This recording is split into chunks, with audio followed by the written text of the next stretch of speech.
Hello, welcome back to the channel. In this video, I'm going to discuss on Cambridge International A-Level Physics, which is related to paper 5, right? Planning, analysis, as well as evaluation, right? So not going to just discuss the paper merely, but I'm also going to give you some tips on how to answer the question more accurately, how to plan your experiment in more systematic manner, and how to get the answer as accurate as possible because the time is limited. The time given is 1 hour 15 minutes only. So the paper that I'm going to discuss is related to October-November 2023, paper 52. Are you ready to rock this paper? Let us start. Now, let us look at the first question. Two identical beakers, each of mass m, are attached to each other using string and suspended from a pulley, as shown in Fig 1.1. The beakers are held at rest at height h above a surface. Cooking oil of volume V is added to one of the beakers. The beakers are released so that the beaker with the oil begins to fall, which is logic because the one that is heavier will fall. The speed of the beaker as it reaches the surface is z. It is suggested that z is related to v by the relationship. Wow, that is a little bit complicated over there, where a and B are the constants. Plan a laboratory experiment to test the relationship between Z and V. Draw a diagram showing the arrangement of your equipment and explain how the results could be used to determine the values of A and B. In your plan, you should include the procedure to be followed, the methods that you have taken, the measurements to be taken, the control variables. Those are all variables. It's just that during the experiment, you want to make sure that they're constant so that you can have a fair experiment. The analysis of the data as well as any safety precautions to be taken. Now, I started with drawing a diagram first. So this is my diagram. I have a retort stand because I'm supposed to make sure that, okay, this is H. The height between the bottom of the beaker to the surface is H. Now, I need to measure that height to make sure that H is H. Set at H at a certain value. So I have to use a meter rule to measure the H, and then to make sure that the meter rule is 100% vertical to the surface, I make sure that I use a set square, which can be get from a geometry set. It is a triangle with 90 degrees. We call it as set square. The function of the set square is to make sure that our meter rule is 90 degrees to the surface. Right, sometimes when you clamp the meter rule without using the set square, the meter rule might be a little bit tilted. Right, this is just one of the safety precautions that I put in there. And I have a smooth pulley as well. Make sure that there's a pulley smooth so that to minimize or to eliminate the friction between the string and the pulley. I have two beakers. One of the beakers is being filled with oil, and then I have light gates. Two light gates. One is to start the timer, and the second light gate to switch off the timer. So the data logger will give me the time taken, right, for the beaker to fall. Right, when you use a light gate, the accuracy is more reliable as compared to use stopwatch because you can minimize the human reaction time. So it means that you might pressing the stopwatch a little bit faster or a little bit slower. You can eliminate that. So that is why I'm using light gates. And then I have a soft cushion there because you know that beaker is made of glass. When the beaker hits the surface or the floor, right, it could be broken. So that is why I want to save the beaker. I use soft cushions, right? So let us look at the variables first. So this is how we plan the experiment. I'm following this format. I will write down the independent variable, the dependent variable, and the variables to be kept constant. All these three, they will give you 2 marks. Right? Independent and dependent variables will both give you 1 mark. And variables, this is plural. You have to state more than one, right? To be taken, to keep constant, that will give you another 1 mark. So 2 mark altogether. So my independent variable, I will put V, volume. I don't have to explain by using the word because the question has already explained that symbol. Because here, cooking oil of volume V, they have already explained. So I save my time. You could also save your time. No problem in writing the symbol that the question has already explained.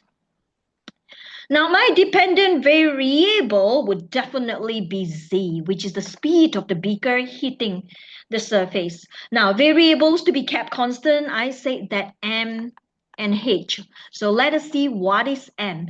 M is the mass of each beaker. So two beakers, right? Initially they have the same mass, but one beaker, when you fill in the oil, the mass will be different, right? So, but you have to make sure that initially the mass of the two beakers are the same, right? Constant throughout the whole experiment. I'm not going to change another beaker. So now started with method. So to be polite, because I drew my diagram, so I want the examiner to refer to my diagram. So I'll just say set up the apparatus as shown in a diagram. And the first step I want to do is that I want to suggest the volume. So I say 20 cm cube. It is up to you. This is what I suggested. 20 cm cube of oil. This is the volume of the oil is measured. How do I know? By using, you have to suggest the apparatus that you use to measure the volume. By using measuring cylinder is poured into one of the beakers. And then distance H, I say, is set to be 40 cm from the bottom of beakers to surface of soft cushions. And oh, I forgot to suggest the apparatus that used to measure the distance H. H can be measured by meter rule. And then after that, because dependent variable, I haven't tell you that how am I going to supposed to calculate my dependent variable because I don't really have apparatus in the lab that I could use to measure the speed. So I'm going to use one of the kinematics equation, which is V is equal to U plus GT. I believe you have seen this equation before. So U is initially 0. Why? Okay, let us move on. Beakers are held at rest. So U is initially 0. So I'm going to use the V is equal to GT, right? Z can be calculated by equation V is equal to GT. So I have to explain where G is 9.81 meter per second square. You could also explain that G is the gravitational acceleration and T is the time taken by light it gets. Oh no, this is Z, not V. Z is equal to GT. And then last part of the experiment, I make sure that experiment. So this is the last point of the experiment. You have to tell the examiner the experiment must be repeated. Experiment is repeated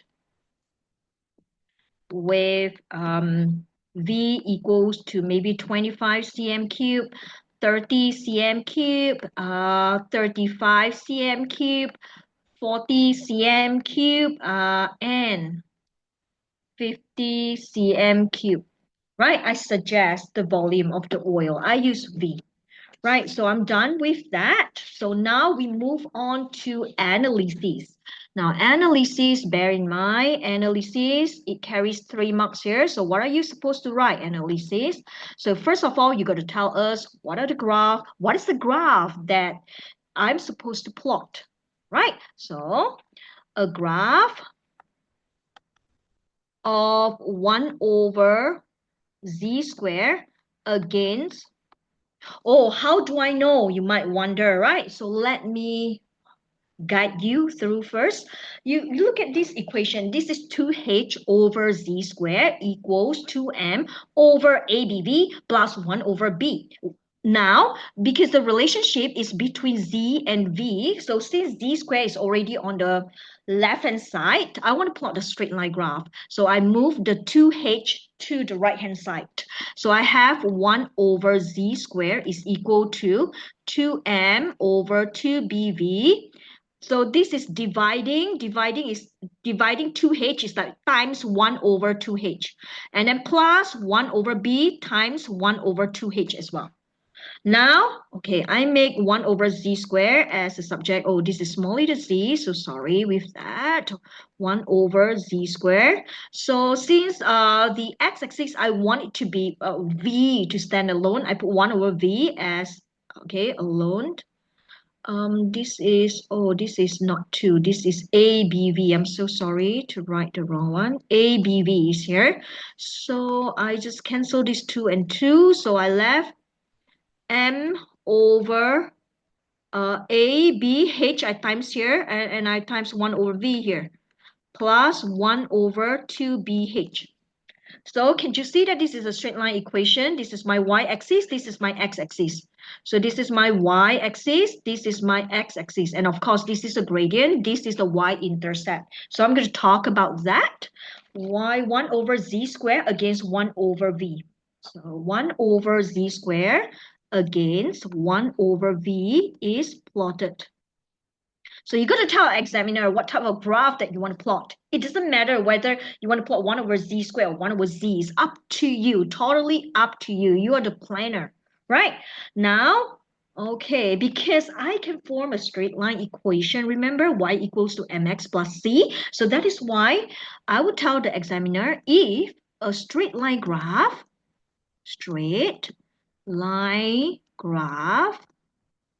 with y-intercept, I give more detail of 1 over 2hb. Remember? Oh, I better write it nicely here. 1 over 2hb. Okay, I want you to see this again. I will scroll up. 1 over 2bh or 1 over 2hb is the same thing because it is just multiplication, right? Is obtained. If you want to put more information, you want to give the value of the gradient, I mean the number or the alphabet related to gradient, yes, no problem as well, right? Is obtained, then I would say that relationship is valid. Shape is valid. And then third mark, because the question asks us to find, okay, remember, we still have to stick to the question. Use the result to determine the values of A and B. Now, I need to do something here. I know that the gradient is equal to M over ABH. You look at the question given here, you are supposed to find the values for A and B. Now I have two unknowns here, which is related to gradient. So I better solve for y-intercept first. So y-intercept, I have equal to 1 over 2BH. So cross multiply y-intercept multiplies by 2BH is equal to 1. So I make B as a subject because I'm supposed to determine the value of B. B is equal to 1 over 2 times H times Y-intercept, right? Y, I just put B here. So my B is equal to 1 over Y-intercept multiplies by 2H. Right, multiplies by 2h. Right, since I have the relationship between b and the y-intercept, so I can determine the value of a. So gradient times, okay, I just put gradient times abh is equal to m. I want to find the value of a. So a is equal to m over gradient multiplies by b multiplies by h. Now, put b as, okay, take out the b. Gradient times H times 1 over B. Don't you think it's the same thing? Because I just take out the 1 over B to the other side. It just multiplies by 1 over B because I want to make things not so complicated. Gradient multiplies by H 1 over B. 1 over B itself is 1 over y-intercept. So 1 divided by 1 over y-intercept times 2H. So it is actually times y-intercept multiplies by 2H. Okay, okay, multiplies by 2H. Could you see that? H and H, I just cancel.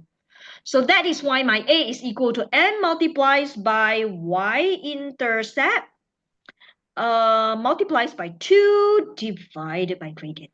That's it, right? So I'm going to write that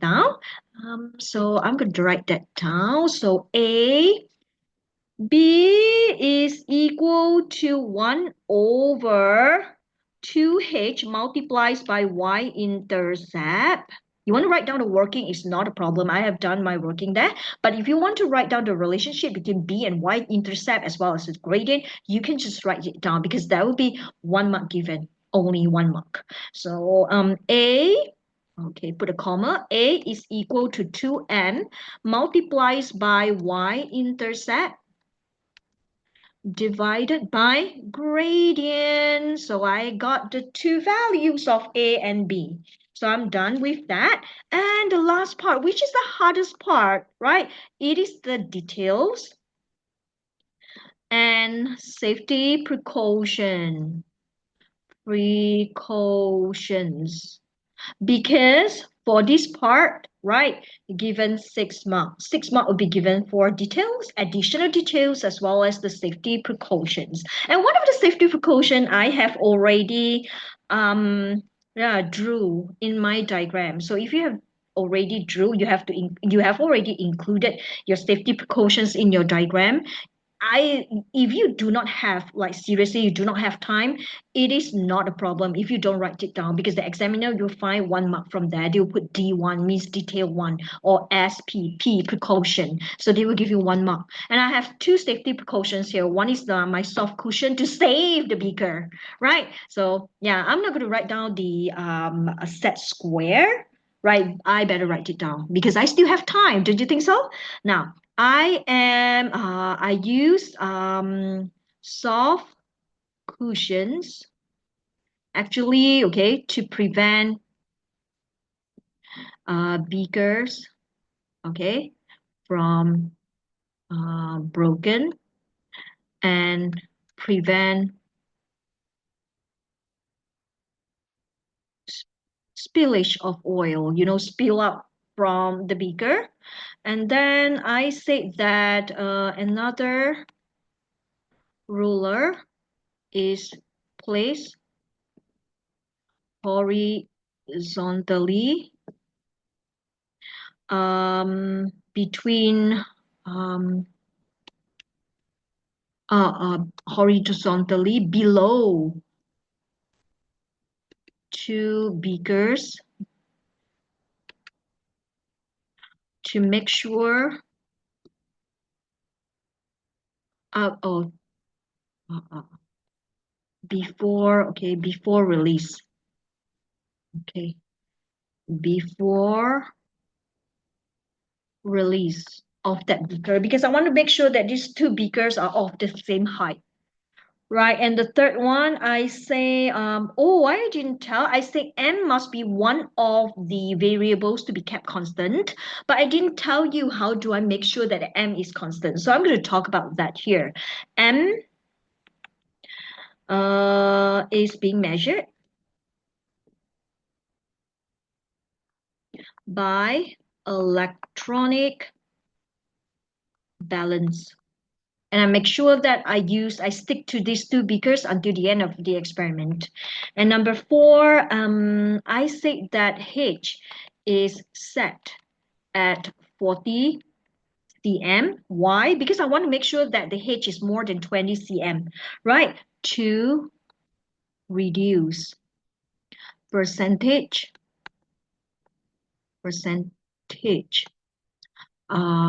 uncertainty of time measurement. because when the H is when the H is too low, right, the time measurement might not be very accurate. So that is why I want that H to be a little bit large, but not too large, right, to make sure that the percentage of uncertainty is not so big. And then I say rule is make sure to be vertical by using a set square. And then the last point, which is the 6th point, I said repeat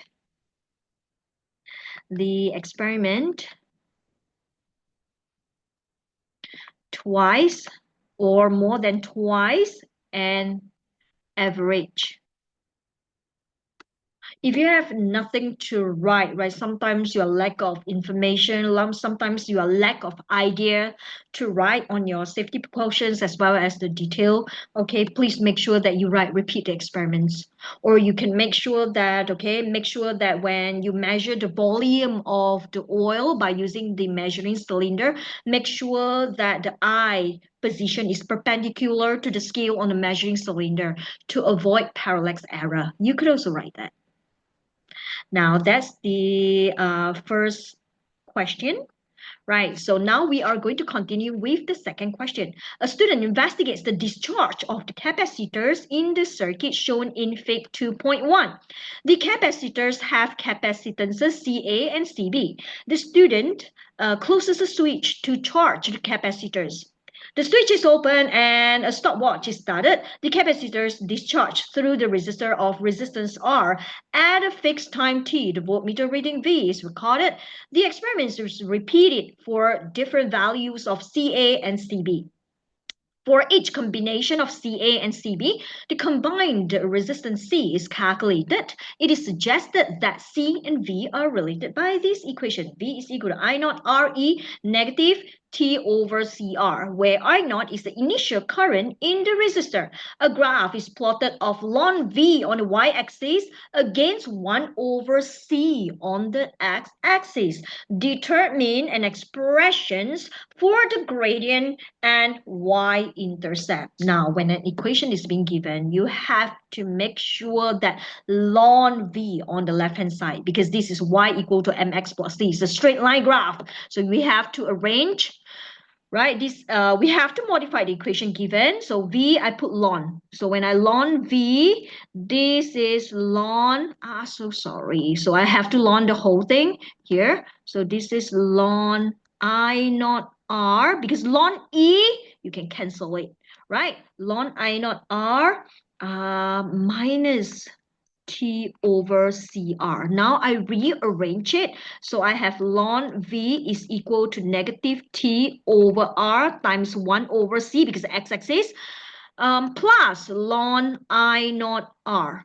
Could you see that this is my y-axis, this is my x-axis? So you definitely know which is the gradient. So the gradient must be negative T over R, and the y-intercept is the whole thing behind it, which is ln I naught R. So that's the gradient and the y-intercept. This is a little bit of math. Now, B values of CA, CB, and V are given in table 2.1. The relationship between CA, and CB is 1 over C is equal to CA plus CB divided by CA times CB. Calculate and record values of 1 over C to the power of 4 farad per farad and ln V over V, ln V slash V in table 2.1. Include the absolute uncertainties in ln V slash V. So I'm going to do 1 over C first. Since they already tell us 1 over C can be calculated by CA plus CB divided by CA times CB. So I get, okay, for 1 over C, since this is a calculated data, you have to look at the significant figures of the raw data that used to calculate 1 over C. So which is related to CA and CB. Look at the first CA, 2.2. That's 2 significant figures. Look at CB. This is also 2.2. That's 2 significant figures. So 1 over C, I will put it in terms of 2 significant figures. Same goes to the second value of 1 over C, which is 0.76. Oh, I just typed everything in the calculator, right? By using the equation that they suggested. And the third one is 0.63, which I put it in two significant figures as well. And the next one is 0.61, quite close, and 0.48, 0.36. For ln V, because I have to include the absolute uncertainty of ln V, so I would suggest you to put plus minus at the middle of the boxes. And then I would strongly suggest you to calculate delta ln V first, because when an absolute uncertainty is included together with the reading, then the reading must follow the decimal point of the absolute uncertainty. So my first delta ln V, let me tell you how do I calculate. You look at V. This V is spread between 2.45 plus 0.05, you get 2.50, and then minus 2.45 minus 0.05, you get 2.4. Right, so it is spread between 2.50 and 2.40. So 2.45 is the average value between the two extremes. Right, so when I calculate ln V, delta ln V, for the first one, I use ln V1 minus ln V average, the one that is given. If you use ln V1, which is 2.5, the two extremes value, you have to divide by 2. Because average is spread between the two extremes. Right, so for the first V, delta V, I'm using ln 2.5 minus ln 2.45, and this is delta ln V, which is the absolute uncertainty of ln V. Absolute uncertainty, you learn from AS, it has to be denoted in one significant figure only. So I'm going to put it in terms of one significant figure, which is 0.02. So you apply the same concept on the second value of V. So ln 2.8 minus ln 2.75, put it in terms of one significant figure, you're supposed to get 0.02. And the third value, ln 3.1 minus ln 3.05, you get 0.02 as well, one significant figure. And the fourth value, ln 3.15 minus ln 3.1, you get 0.02 as well. The fifth value, ln 4, because 3.5 plus 0, ln 3.55, I'm sorry. Right, this one is supposed to be, wait, yeah, 0. Oh, yeah. So this is ln 2.8. The second value is supposed to be ln 2.8 minus ln 2.75. The third one, supposed to be ln 3.1. Okay, 3.1, ln 3.1 minus ln 3.05. And the fourth supposed to be ln 3.15, right? Minus ln 3.10. Put it in terms of one significant figure only. And the fourth supposed to be ln 3.55, right? Not 3.4. I'm so sorry. Minus ln 3.5. Put it in terms of one significant figure, you should get 0.01. And the last one is ln 3.9 minus ln 3.85. You're supposed to get 0.01 as well. 1 SF.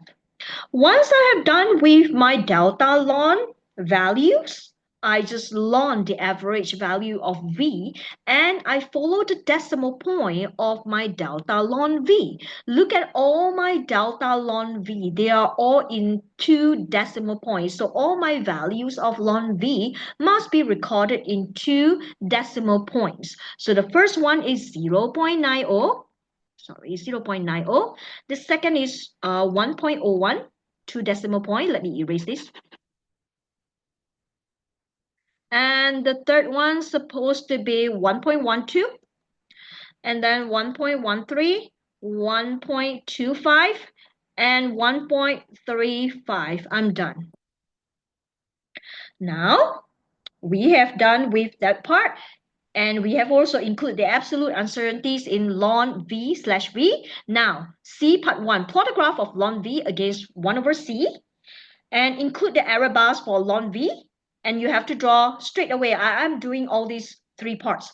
Draw the straight line of the best fit and worst acceptable straight line on your graph. Label both lines. Determine the gradient, right? So I have plotted my graph.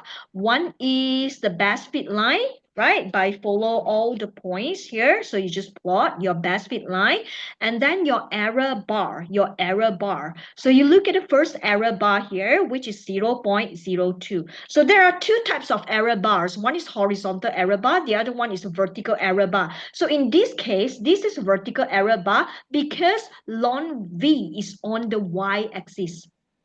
If ln V is on the y-axis and you included the absolute uncertainty of y-axis, then the error bar must be vertical error bar. If you included the absolute uncertainties for x-axis, then the error bar must be horizontal error bar. So let us see, how do we plot the error bar? Now let's look at the first value. Ln V is 0.9 and then 1 over C is 0.91. Okay, this is the first value right here.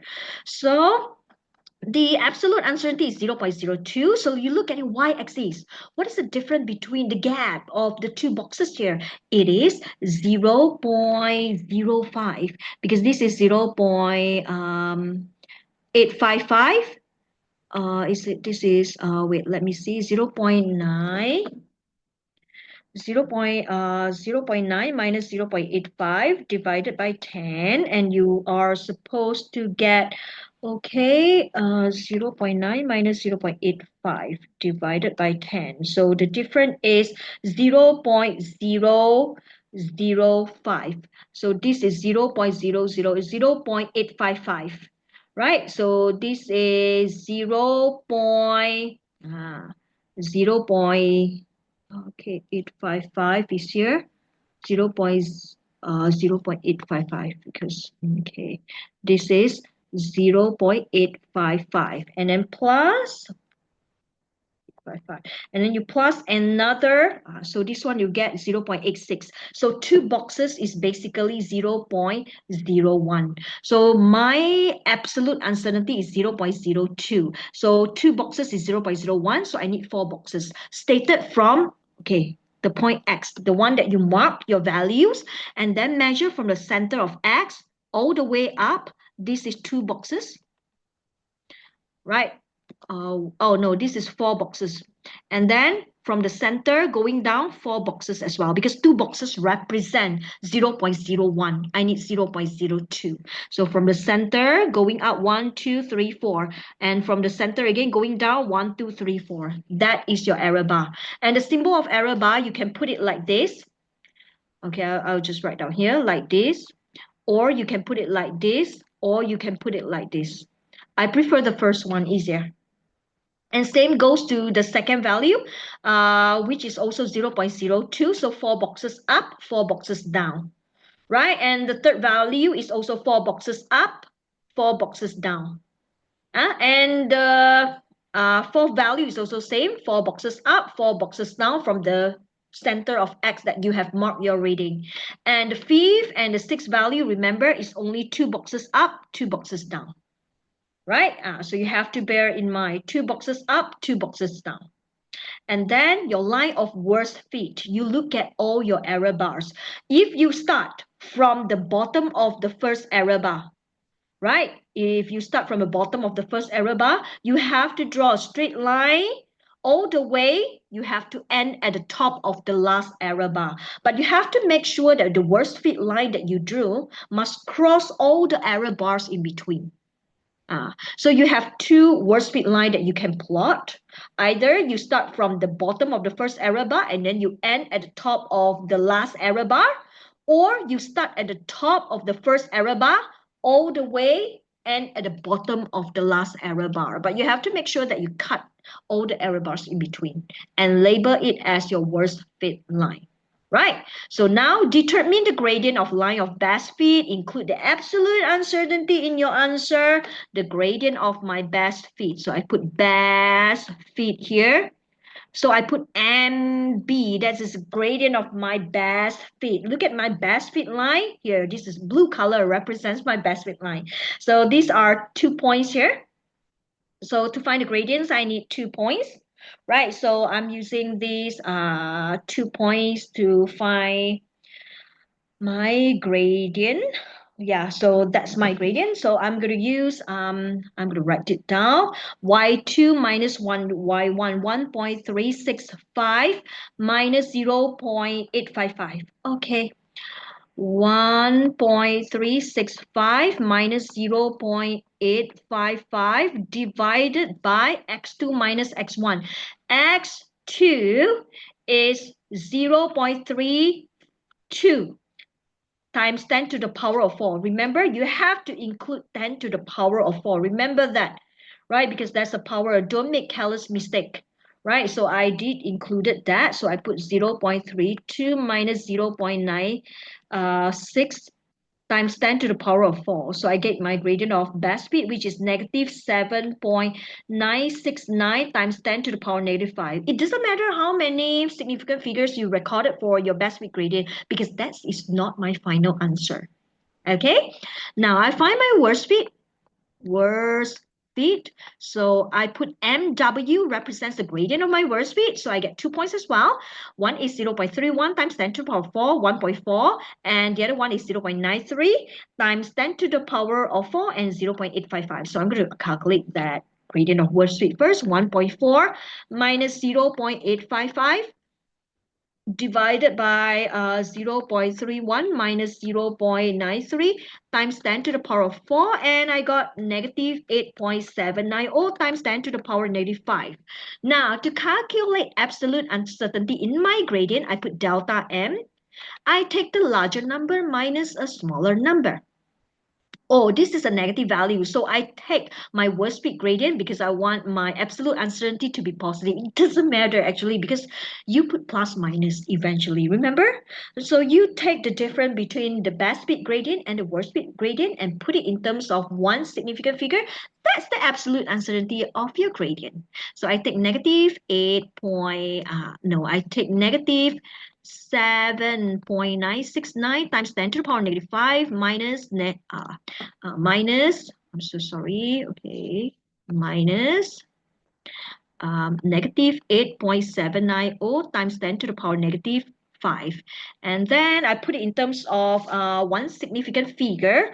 I actually get 8 times 10 to 8 point something, right? Times 10 to the power of negative 6. But I want to put my absolute uncertainty, the power of my absolute uncertainty to follow the power of my best fit gradient. So I shift the 0. So I put 0.8 times 10 to the power of negative 5.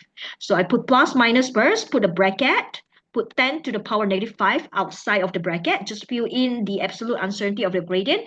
Then fill in follow decimal point of your absolute uncertainty. So this gradient must be the gradient of best fit, negative 8.0. I have to round it off to 1 decimal point. Now, the next one. Determine the y-intercept of the line of best fit. Do not include the absolute uncertainty. So I'm not supposed to include the absolute uncertainty. So just take best fit. This is my best fit. Just put in the y equal to mx plus c. Do you know why do I use this equation?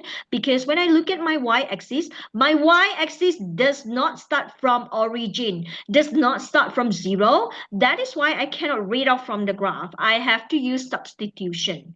And the two values that I use, the coordinate that I use is 0.3 times 10 to the power 4 and 1.365, the values that I use to calculate my gradient.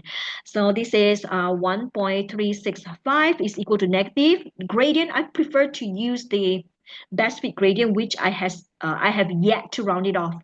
So 969 times 10 to the power negative 5 times 0.3 times 10 to the power 4 plus y-intercept. Y-intercept is c.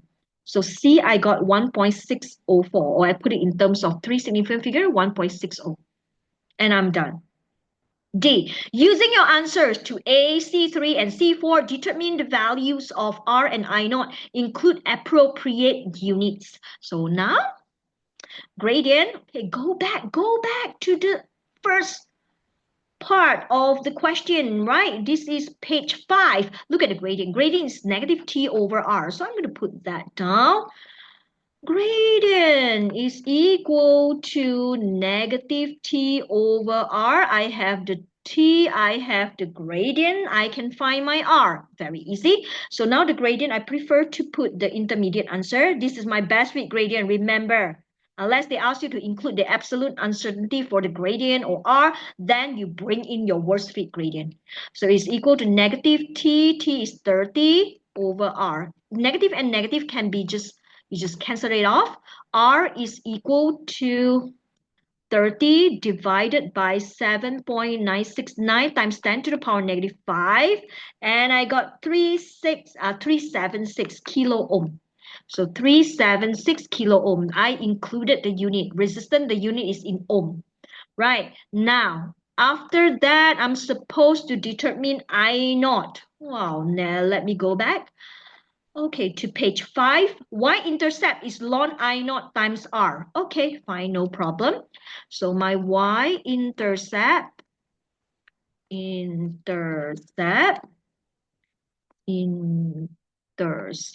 is equal to ln I naught times r.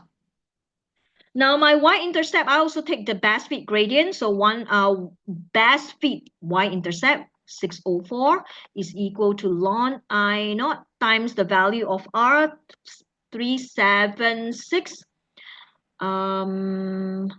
times 10 to the power of 3. Oh, this is ln I naught r. Okay, now I better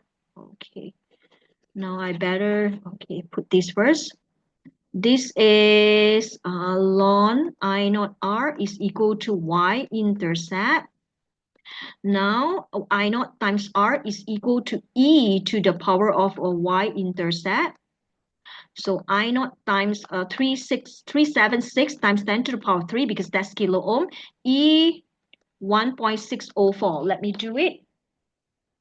Exponent 1.604. So I got a value, and then I just divide by 376 times 10 to the power of 3, and my I naught is equal to 1.32 times 10 to the power of negative 5 ampere. So 1.32 times 10 to the power negative 5 ampere is the answer. And the next one, determine the percentage uncertainty in R. So since R is related to gradient, right? Can you see R is equal to negative, oh no, negative. Okay, I better write down the relationship so that I don't confuse you. Gradient is equal to negative T over R. But this is a negative gradient, so we cancel off the negative. So R is equal to T over gradient. Delta R percentage uncertainty is the absolute fractional uncertainty of R times 100% is equal to delta T over T times 100% plus delta gradient over gradient value times 100%. So the percentage uncertainty of R is equal to delta T is 1 over 30 plus the gradient 0.8 over 8, right? I just ignore the negative sign, 0.8 over 8. Or if you want to put a negative gradient here, it's also not a problem, yeah? Because you shift the negative to this negative gradient. So you put, okay, you don't ignore that negative. So just put negative here to the gradient. So negative, okay, so I'll just put in 0.8 negative, right? Negative and negative becomes positive actually. Negative over 8. You don't bother about the power. It is not important. Power is not important because delta gradient is also sharing the same power. So the power, you can just cancel it off. So 1 over 30 times 100% times 100% here. Okay, minus negative 0.8 over 8 times 100%. So this one you get, okay, 1 over 30 divided by 8. And then both times 100%. So I got 13% for percentage uncertainty of R. And percentage uncertainty can take 1 to 2 significant figures only according to AS syllabus. So I am following AS closely. Now E, the experiment is repeated with the same value of T. Determine the combined capacitance C that gives a value of V of 1.2 volt. In this case, you have no choice. Normally, the last question, you have to use the suggested relationship, which is this. V is equal to I naught R E negative T over CR. Now I'm going to use that. V is equal to I naught R E negative T over CR. The value of V is given, so I just put 1/2, 1.2. I naught is the one that I have calculated, which is 1.32 times 10 to the power negative 5. R value is 376 times 10 to the power of 3. E to the power of negative T. T value is given, right? Which is 30 seconds. So I put 30 over C times R value 376 times 10 to the power 3. Wow, this is so complicated. So I am just going to solve for